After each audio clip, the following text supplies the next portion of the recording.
Okay, so what if the future of computing wasn't just, zeros and ones? Right. We're going to dig into something today that could really shake things up. Non-binary computing. Mm-hmm. And specifically, our mission for this deep dive is to unpack the source you've got about China mass producing a totally new kind of AI chip, a non-binary one. Yeah, and the heart of it seems to be this new architecture from Beihang University. It's called Hybrid Stochastic Number, HSN. That's the one. It sounds complex. It mixes the binary we all know with stochastic computing. Probability-based. Exactly. It's a blend. The core idea behind HSN is really about boosting power efficiency and, crucially, fault tolerance for AI stuff. Well, tolerance. But Yeah, maybe pushing past what typical binary chips can easily do there. So think of stochastic computing.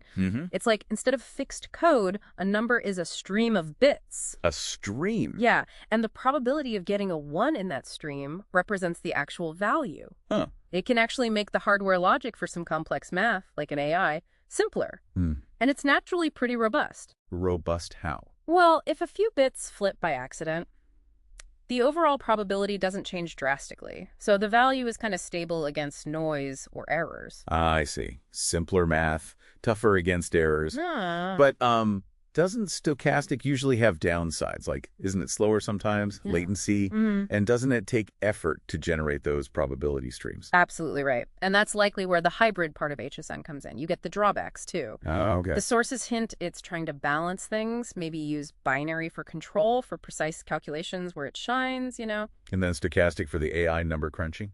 Probably, yeah. To mitigate those issues like latency, the chip also apparently uses in-memory computing. Processing data right where it's stored saves energy. Exactly. And it's all built on a RASCV-based system on chip. Open source standard. Yeah. Flexible.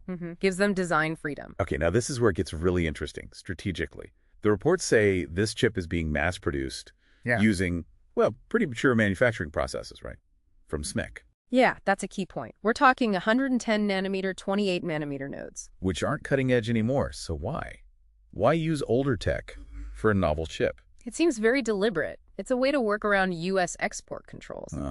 The controls on advanced lithography tools. Precisely. The machines you need for anything much smaller than, say, 28 nanometers, by using these mature, more accessible nodes. They can build this innovative chip architecture without needing the restricted high-end equipment. Exactly. It's a path towards self-sufficiency through smart design, not just chasing the smallest transistor size. Right. Competing around the sanctions. That's quite a move. So where are they actually using these chips first? The initial applications mentioned are pretty demanding. Things like aviation, industrial control systems. Okay, places where errors are a big no-no. Right. And intelligent displays, too. The chip's strengths, that fault tolerance, the efficiency seem well suited for environments where reliability is just paramount. So thinking bigger picture, this could challenge the usual suspects, like GPUs and certain AI niches. Potentially, yes.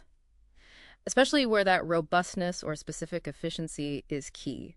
It definitely heats up the U.S.-China tech competition again. But just the focus, maybe. Less about just the node size, more about the underlying architecture. It broadens the competition, for sure. But what's the catch? For this to really take off, what's the main hurdle? Oh, easily. That's all. The ecosystem. Right. Always the software. Yeah. For a new hybrid architecture like this, you need the whole stack. Compilers to translate code, development kits, tools. And getting developers trained up and willing to program for something new. That's the big one. It takes a huge amount of time and effort to build that whole ecosystem. It's not trivial at all. Okay, so wrapping this up, this chip feels like a really concrete step in China's push for semiconductor independence. Innovation through architecture, using available tech. It shows these alternative computing ideas aren't just lab experiments anymore. They're being manufactured. So it leaves you, the listener, with a thought to chew on. Could this push more countries, more companies, to seriously explore non-binary computing?